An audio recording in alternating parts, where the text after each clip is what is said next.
Hey guys, welcome back to another episode of Five Drinks to Midnight. Another show. We bring the questions, guests bring the drinks. We try to wrap up before midnight. Today we have a true legend, and I mean a true whiskey legend on the show. We are talking to retired chief executive of Maker's Mark, Bill Samuels Jr. You know, the guy that was put in charge not to screw up mom and dad's whiskey? That guy. But before we do, like and subscribe. Start.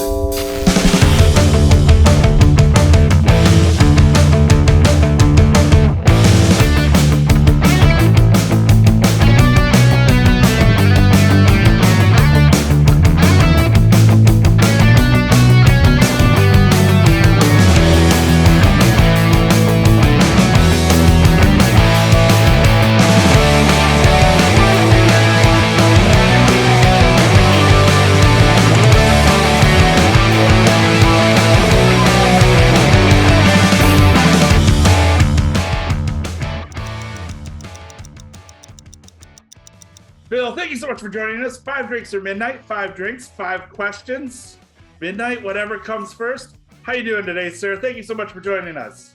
I'm good. I'm glad to be here. Thank you. I guess, our first question is, what are we drinking first? We're going to start with what created our little company, Maker's Mark, which was created by my mother and father back in the 1950s, and really led the charge to the popularization of bourbon by bringing connoisseurship to the American spirit. It was the beginning, and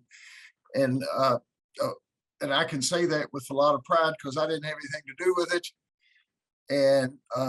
And there was that gloom and doom period from 1945 to 1995 when bourbon was spiraling downhill, and the bourbon assets at the various distilleries were just being ignored as the American public moved on to imported whiskeys and really spirits that had very little flavor.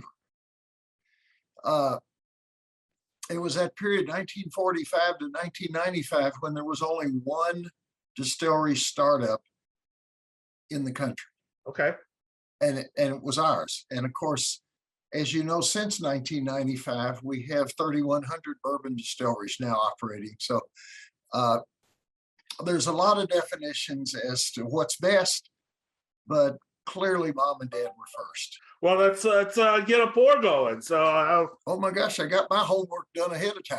I know you were way better than me. I was like, oh, they just look so pretty back there. So I couldn't, I didn't want to wreck them yet, but. Do a quick little pour. Oh, that's well. Cheers to you, sir. Well, it's to you too, and thanks for the invite. Oh, thank you. What my father was trying to create here was total front mouth experience with no lingering aftertaste. Okay.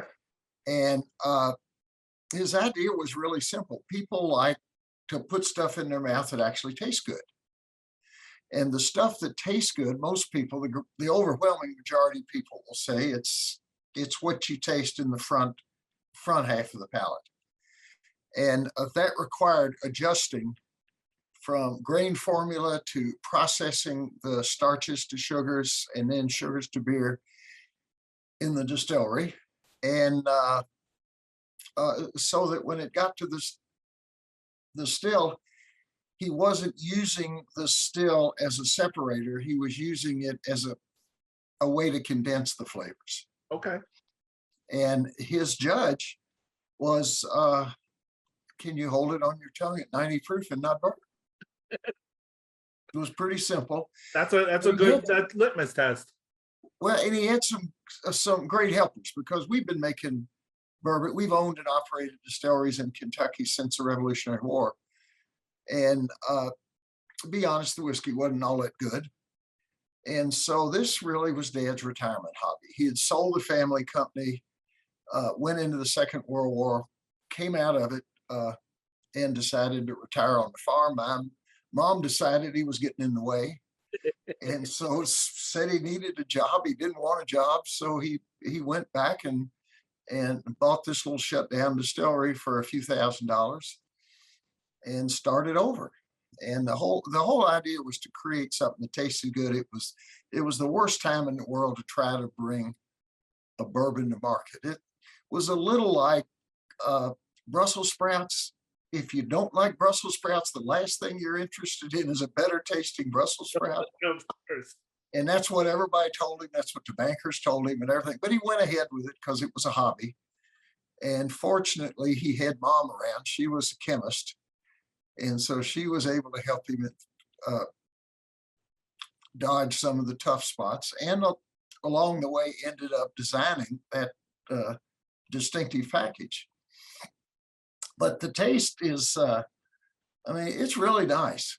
And that was the objective. It's glorious. I mean, again, you can never go wrong with ordering a Makers. I mean, that is, you know exactly what you're getting, and it's just,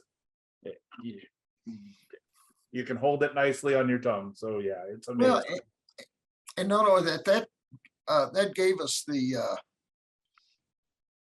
enough energy and enough resources to experiment within our narrow zone of the Maker's Mark style. And that is, everything that's created at the distillery has to be yummy. That means front half of the palate, we can wander around that narrow part, but that's where it has to stay because that's us. Is yummy a technical term? Yummy is not a technical term. It's absolutely not. But a lot of the people that we talk to, they're not technical people. I'm a technical person. I have a couple of engineering degrees, and it took me a long time to get over it. But oh gosh, it just it's what describes what you're looking for, and yummy describes all the varieties of Makers. Certainly, that's what we aspire to do. Question one, I mean, you kind of talked about how, you know, Mom and Dad, your parents got into the whiskey business. How did you directly get into the whiskey? I mean, we all know the story, but we'd love to hear it from the horse's mouth. How did you get into the whiskey business? I got into it not because I wanted to get into it, because this was a hobby and I was off, you know, being an aerospace engineer, and unfortunately not a very good one. And so on advice of counsel, I gave that up and decided to go to law school and become a patent attorney, worked in the US Patent Office during law school summers, and had actually accepted a job as a patent attorney. And my father's good friend and my mentor when I was in law school, because I went to Vanderbilt, and right across the street from the school was the Jack Daniels corporate office. And the guy running the company at the time was a fellow named Hap Motlow, who was Lem Motlow's son, who was Jack Daniels' great nephew. And Hap just became my number one best friend. I mean, I learned so much about the industry, so much about the psychology of business, and what a wonderful man he was. And when I came back, I said, from my interview, I said, Hap, I'm taking you to dinner. You've been buying me dinner for 3 years. It's my turn. And I said, I've got this job. And he looked at me and he said, son, he said, I've been putting up with your sorry ass for 3 years. You take the bar exam, but you're going to go home and spend 1 year with your dad and see if together y'all can convert this hobby into something great. And that was a quote from Hap, and I wasn't going to cross Hap. He'd been so nice to me for 3 years, and I knew he was just. But there's so many wonderful people in this industry, and he was just one of the best. And so it was all because of Jack Daniels that I ended up at Makers. Awesome. And then so yeah, like you never because again, you from our research, you've had quite the multiple amazing careers that would make any person jealous across the board. So he just made you go, and did you ever take the bar then? Yeah, sure. Okay. But you just decided to stay working? I went and was ready to practice law, was all licensed and everything, because I wasn't sure that I didn't want to force Dad to make this into a real business when he was very content with his retirement hobby. Sure. Because of the way that Hap made the proposal, we got on it day one.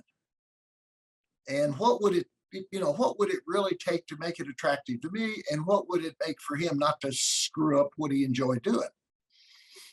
And look at what we got now.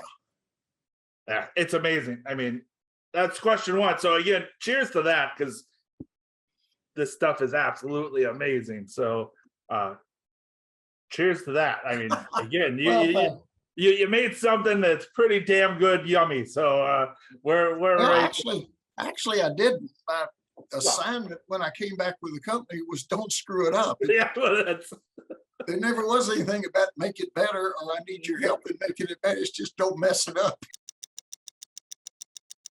On to question two. I guess I mean, you kind of talked a little bit about it already. I assume we're jumping to Makers 46.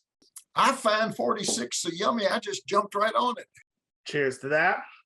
This is my retirement project. Some would say it's my only contribution in my 50 years at Makers. It's certainly the best one.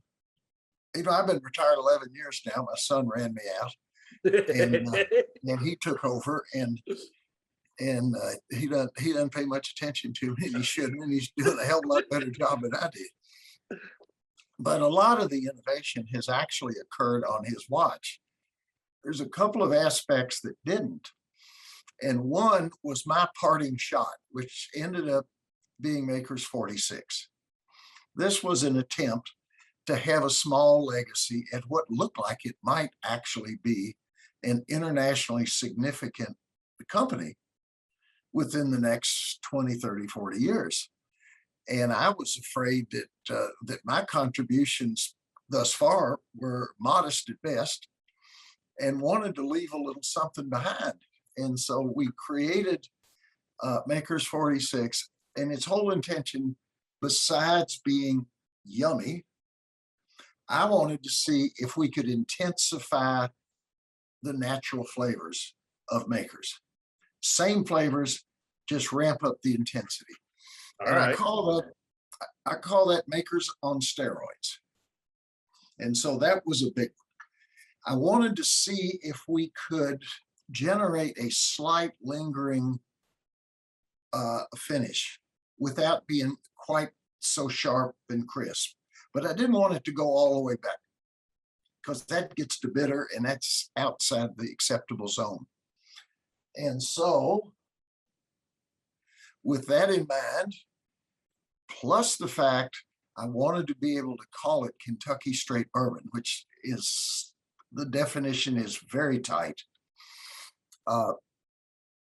We came up with a process which got us the lingering finish by using French oak as a finisher. French oak has a little cinnamon. American oak does not. Okay.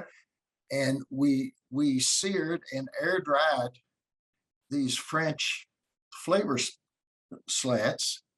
We put 10 of them in a fully matured barrel of Makers, which is somewhere between 6 and 6.5 years old. So it's well over the government definition of 4 years to be able to call it bourbon.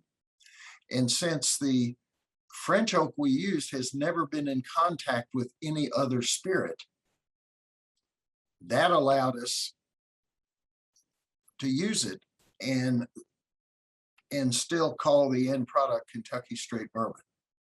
So it becomes bourbon with the charred American oak, and it's not disqualified because the French oak has never been in contact with sherry or port or Scotch or another bourbon or so. Huh? And so it's an absolutely marvelous way to play with flavor, because you can do so much. And with us, it means we can stay within the zone that we're comfortable with, which is yummy. It is extremely yummy. 946. Now, the one thing we had to do, and I'm sure you know this, alcohol in our world serves one purpose, and that is to keep solids in suspension. Okay? Alcohol is not part of the flavor. We consider alcohol pain. So we like to have it to the lowest possible point that will achieve the flavor objectives. Okay.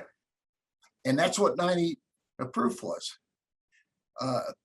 Dad came to market because he liked Manhattans and old fashions, and for him, 90 proof was exactly the right proof.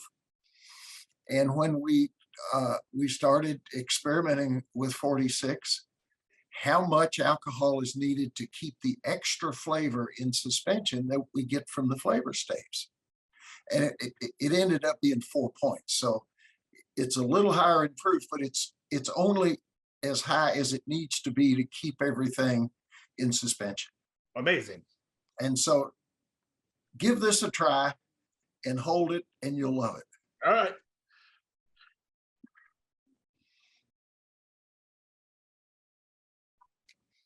You notice the extra flavor? Oh yeah. I mean, it's enough additional vanilla to totally hide the alcohol. It's almost like there's no alcohol at all. It's just it's so smooth, it's dangerous if you don't watch it. It is very dangerous. It's got that little back and forth that you get, the lingering, without going too far back. It goes back to about the midpoint of the tongue. Yeah, you get it right. Yeah, right about there. It's really, really nice. That's really nice. And it's done very well after I retired. Yeah, it's one of my favorites. It's like in the top go-tos. You see this on the bar, like this is just you can't go wrong here. Like this is absolutely. And the way we went at this was, the last thing that I wanted was a gimmick. And so I said, let's go at this the same way Mom and Dad went at creating Maker's Mark. They really focused on what are they trying to do. And it was an organoleptic focus, not a business focus or a marketing focus. It was just as a craft person would do. And so I started by acknowledging a buy-in to Dad's philosophy that it had to be yummy. I'd like to ramp up the flavor a bit, and I'd like to have a bit of a lingering finish. And after finish without it going all the way to the back, which is so bitter and so out of the Maker's Mark zone. And that's what we did. We got a lot of help from the Cooperage Company, who had a lot of experience with finishing staves for the wine part of their business, but they had never practiced on a high proof spirit before. So it was all creativity. They did most of it. My job was to identify the goal. And so we spent 6 months defining the 9 words that described what would end up being 46. And of course, yummy was the first one, and yummy the most important one.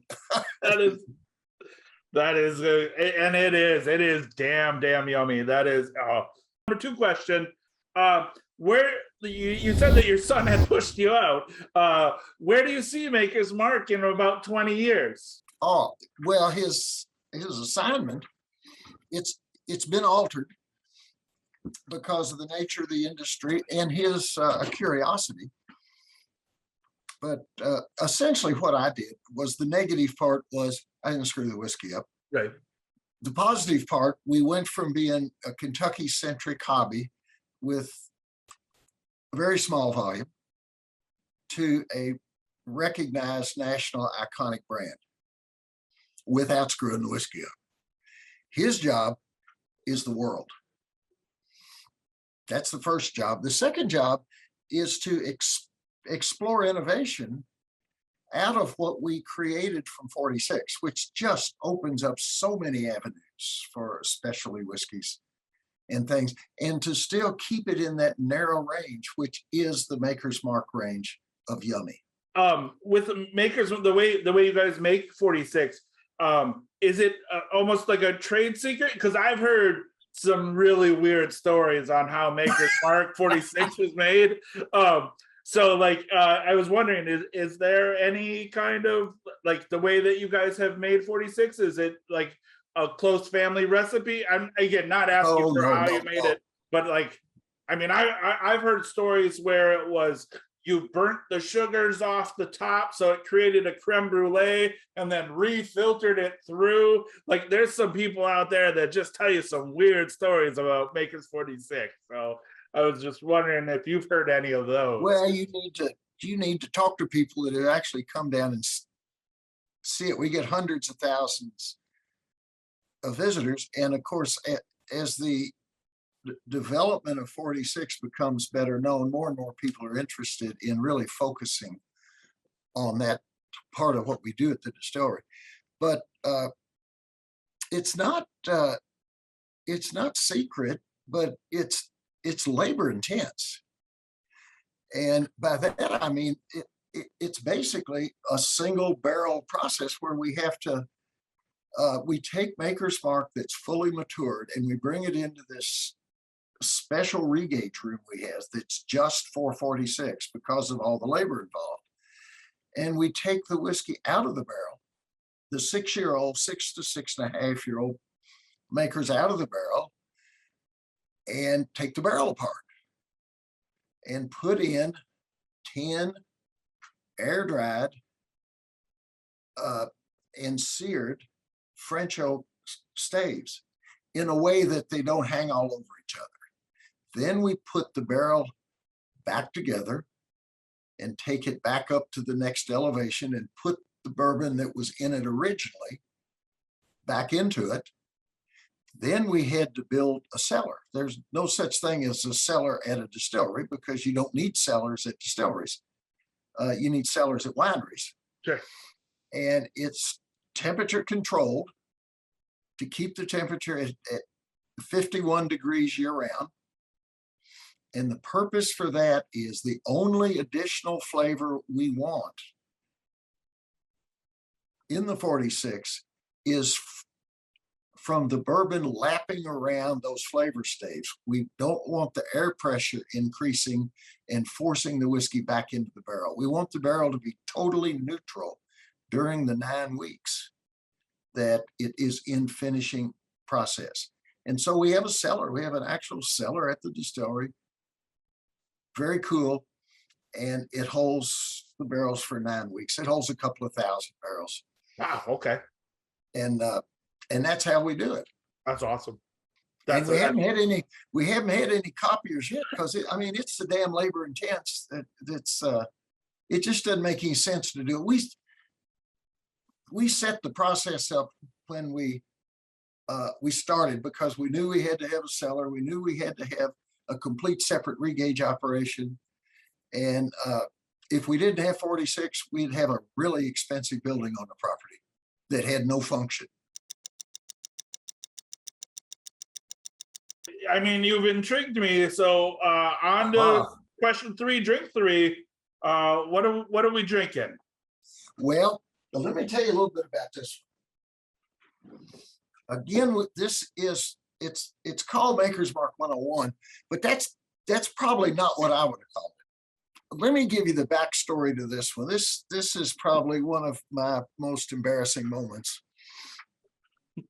with the company. I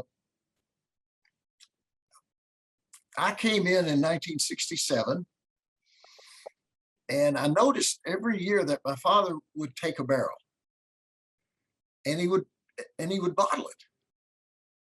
And it was for him. It would generate about 240 bottles, and then he had a list of his friends that he would give it to. And I was tuned out. I had other stuff to worry about. And then I became president in 1975, and I noticed I was spending a lot of my time deflecting people that wanted a bottle from that one barrel that he had. And I didn't know if it was all gibberish or if there was really something special about that barrel, because there's not supposed to be with Maker's Mark.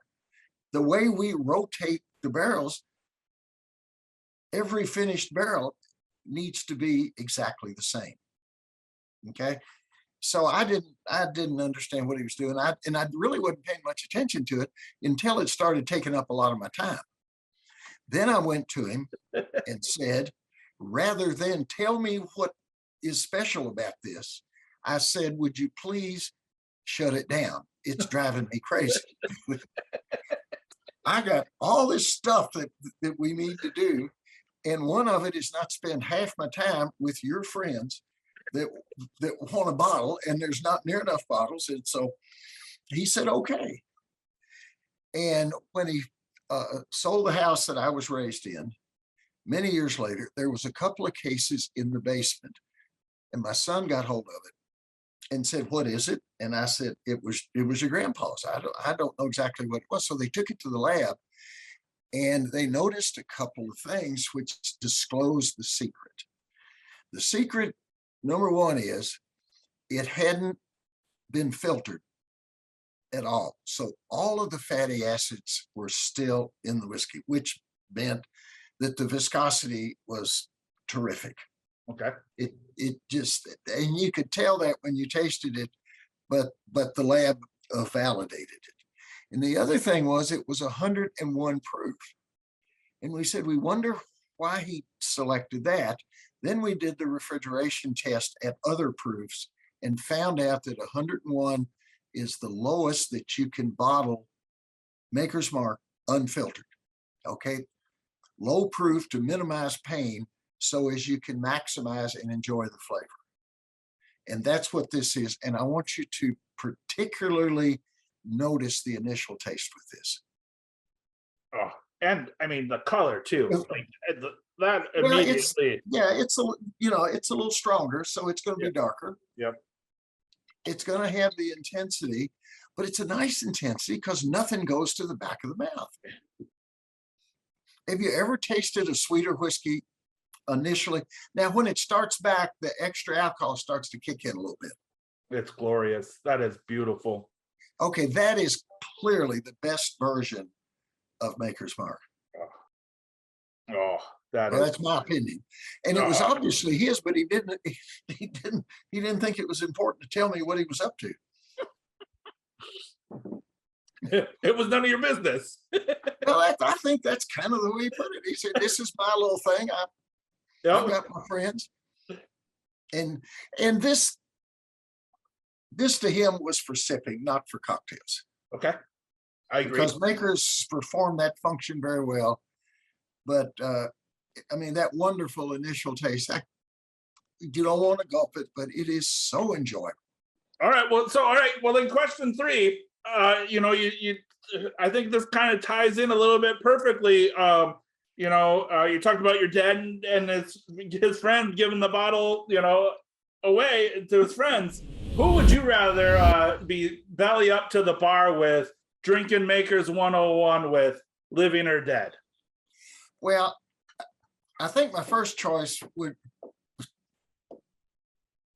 would be Abraham Lincoln. Okay.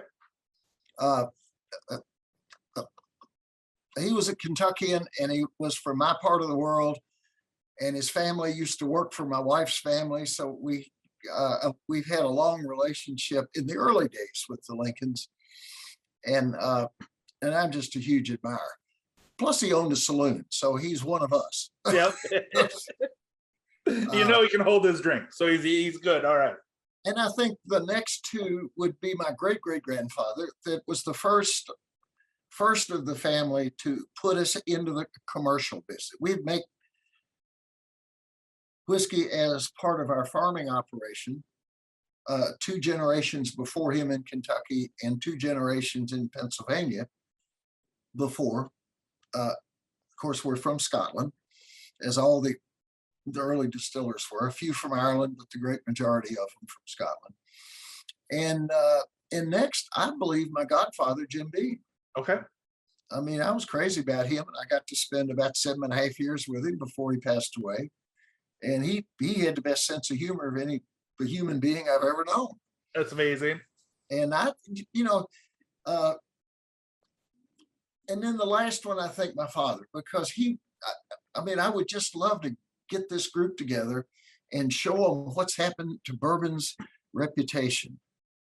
Dad always said it was easier to have a baby than it was to try and resurrect the dead. But that's exactly what he did. He got into bourbon when its reputation was at the lowest. and was to a very large degree responsible for that image shift, which has had a great impact on Kentucky's economy. And it's had a great impact on the family and other families. And it's really made it easier and fun for all of us in the industry to work together as we do. On to question 4, drink 4 then. Drink 4.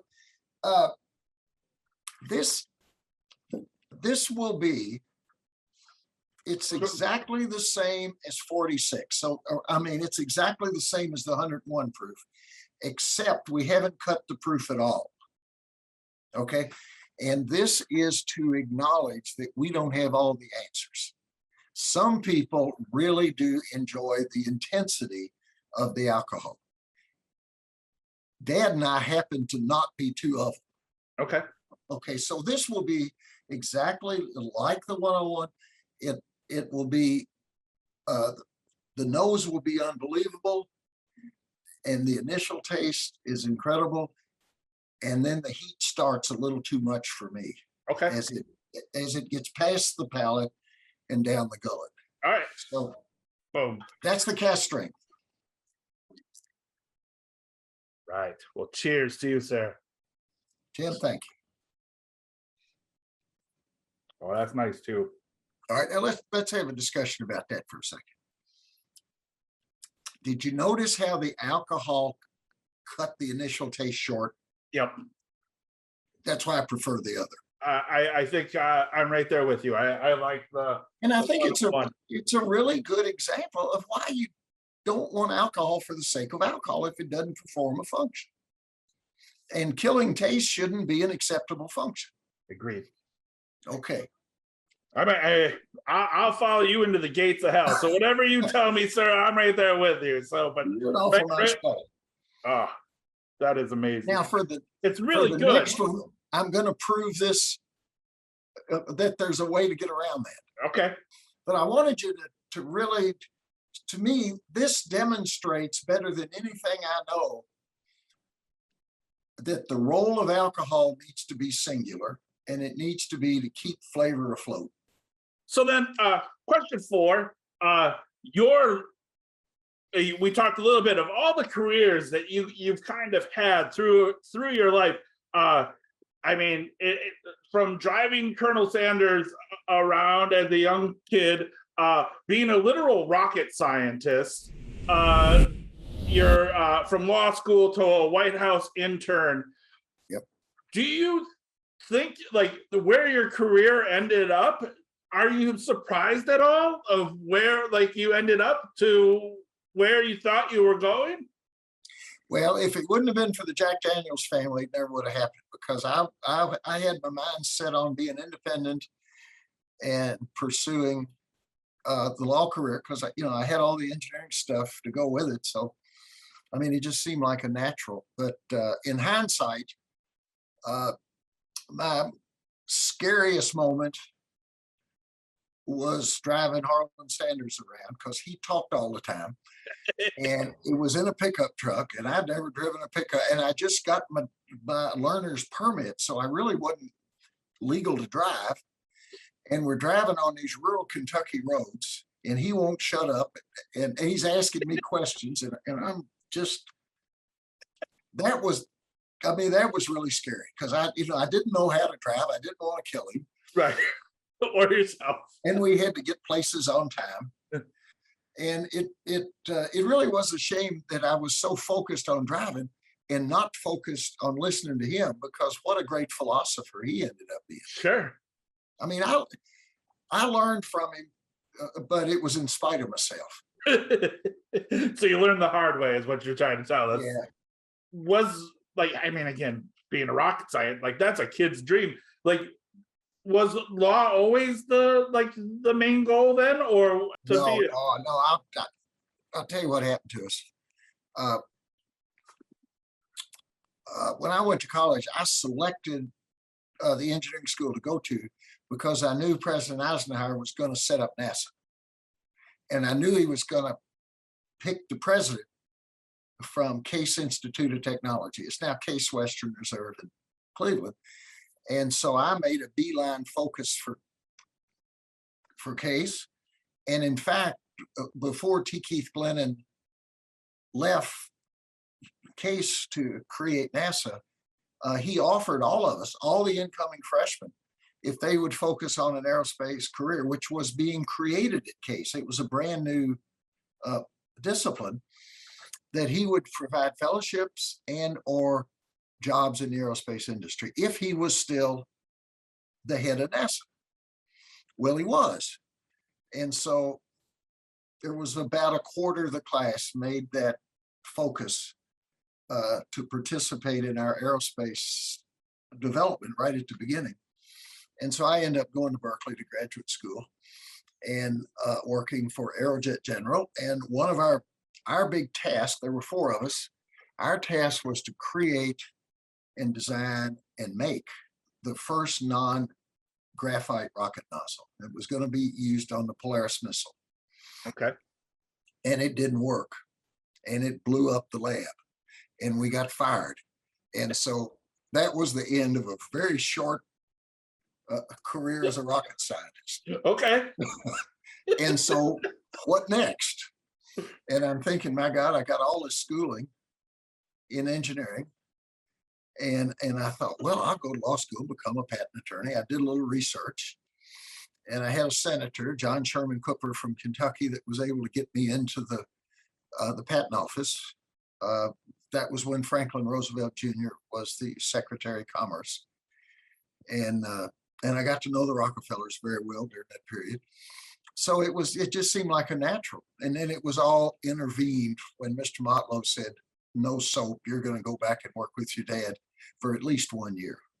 Well, and we're glad you did. We're glad you did, because again, Oh, you're kind. you followed instructions really well. You did not screw up Dad's whiskey, and it is one hell of a drinker. So cheers to you on that, sir. So Well, thanks, Tim. all right, well then I guess that just leaves our 5th and final question and our last drink. So All right, let me tell you what I've selected for you. all right. Now, I have to admit that I didn't have anything to do with this at all. This is like Makers. This was created after I left. Makers was created before I got there. And a discussion, one of the things we do that makes it really impossible for us to have a traditional barrel pick program is that all of the barrels of Maker's Mark fully matured whiskey needs to be exactly alike. Therefore, a barrel pick program where we would go pick out 3 barrels and they're different, that doesn't exist at Maker's Mark. So if we did it, it'd be a scam. So we said, we're not going to do that. Okay. And we are left with the using the 46 concept to create that, where the customers that come in, they're able to create their own. And so right in the middle of this, Rob and his team decided, let's showcase one of the things we do really well down here that's purposeful. And that is the rotation of all these barrels. We've got 1.2 million barrels in storage now. Okay. When I came into the company, we had maybe 13 or 14,000. So, and they're all rotated. I mean, that's a lot of moving 500-pound casks. And we rotate them once during their life. The barrels are entered on the upper part of the rick house where it's hot. We keep the windows shut. It maximizes evaporation, which is not good for efficiency, very good for flavor. And then halfway through the maturation period, we bring it down to the bottom floors. And that's more like the simmer part of the process. Okay. Okay. Ages more slowly, releases different aromas, creates different flavors. And so what we did with this one, we said, let's showcase the impact of those latter years of maturation. Okay. And so it has extended aging on the bottom, which really doesn't age anywhere near as fast as on top.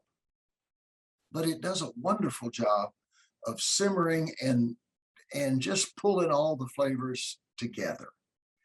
And so I want you to try this one right out of the barrel. Okay, so it should be overproofed, remember? Yep. But by George, I don't get that feeling from it. Okay. And we call it, or Rob calls it, he calls it is his BR2. It's the 2022. The BRT means barrel rotation. Okay. So it's to showcase the importance of the barrel rotation, particularly the last years of maturation in the rick house. I just had this for the first time last Friday, and I have to say, You cheated. I did. You can blame Daniela on that one because she was at an event and she gave me. I got 1 and 2. So like, because of you, I get to keep this bottle after we're done. My son wouldn't give me one, so I'm going to steal this one. Oh, this is so nice. This is. Now that's 109 proof, and that's amazing. Yeah, you're right. You fix the way around it. So like that is. I would put this right up at the top of the class. I would put Maker's Cast Strength as maybe not so good because the best presentation is at the lower proof. Sure. For us, the 101. And this is probably the best presentation right out of the barrel, but it requires the flavor stage to get there. Okay. Oh, this is so nice. This is glorious. Well, and I'll tell you, Tim, it's super hyper guys like me. Retirement's not made for us because I never had any hobbies. I worked all the time, but I'm having more fun watching Rob and his team create greatness down there and realize how, I don't say mediocre, but how less than stellar I was when I was there and how much better it is now. I mean, it's if you get a chance, you really need to come see us, and I'll do the host. Well, I appreciate that. I am going to come see you guys. I'll tell you what we'll do, because you do a lot of the distillery. We've got great relations with the other ones. We'll make it so we go around and have a real efficient visit for you. Yeah, no, that'd be amazing. When I first reached out, it was we wanted to come down, and unfortunately our schedules just never crossed. But and also vice versa. I know you travel a lot as a, and again, if you're ever in New York City, let me host you. So again, that is. I'll sure do it. I would love to share some drams with you, and we can share some makers at some great places. And I'd love you to show you around New York City. But can I tell you my one Brooklyn story? Please. Pee Wee Reese was a great friend, and his wife Dottie was my wife's golf partner. Okay. And so when he was selected for the Hall of Fame, he asked me to go with him, and we got to go to Brooklyn first. And we got to go to the saloons that he and the other Dodgers went to, and we saw where Ebbets Field was, and it was the best part of the weekend, better than Cooperstown, really. That's amazing. With Pee Wee, there are 4 of us, and we spent a day and a half wandering around Brooklyn where he used to wander around. You know more about Brooklyn than probably I do. That's amazing. All right. So it comes down to question 5, our last question of the night. Again, I totally appreciate your time. I love sharing 5 drinks and learning more about makers with you, sir. This has been a bucket list experience for me. So thank you so much. But question 5 comes down to a flip of the Whiskey Wednesday coin. I think you have the coin with you.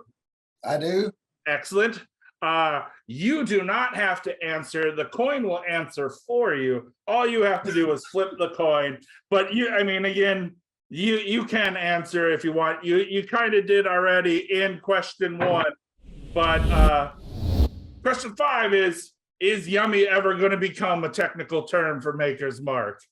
It's an in-house term. I don't think it'll ever make the grade with the snobs. I don't know.